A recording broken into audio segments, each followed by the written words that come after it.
Përshëndetje, sot ku marru krelane me pore edhe tepër shumë e mirë më ka dalë. Që kom cek ma heret, po du mi provu kret recetat në nonës tem që I ka shkru gjyshes, tërgjyshes, e sot ku vendos me marru krelane. Këta janë përbërësët që vyn, I gjeni edhe në info box, se me thomi kum shkru masat për krelane të vogël edhe krelane të madhe, se unë e kum bu të vogël shumë, do me thomi ju propozoj mi marr masat për tepsi të madhe. Pare e shtoni vezet edhe jogurtin, edhe e hedhni ujin mineral, e përzini derisa të buhet përafërsisht si shkum.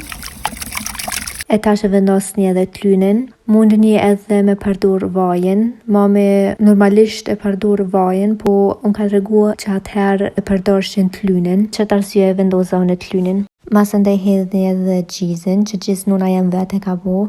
Unë gjizin e Gjermanisë personalisht hiq nuk e du, e preferoj të Kosove se ka erë ndryshe, edhe nuna jam për qëta si e bon edhe vetë.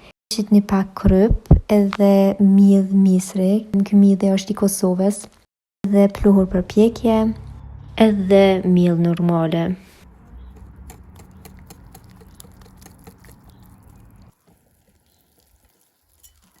E tash kujdeseni për poren.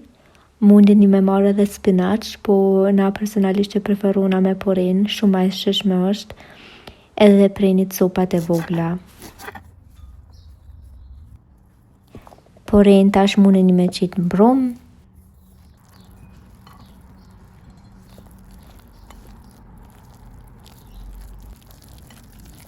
Edhe në fund shtoni edhe një gotë qumsht.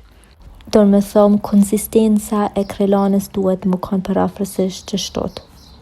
Nëse nuk ju dej brumi kështot qoll, ju propozoj me shtu edhe pak qumsht ose pak ujë mineral. Masandej e vendosni në furrë për 25 minuta në 180 gradë. Edhe besomni që ka ndalë shumë të shishëm, do me thomë, jënë kanë taman krokante nga jashtë e buta nga brenda. E unë e preferoj me hungër me turshi edhe me çaj. U kanë hera e parë që e ku marru edhe nona jam u kanë shumë e befasume që ka dalë kaq mirë. Ta ma mirë ti ki bu se sa une. I përshëndes nga zemra.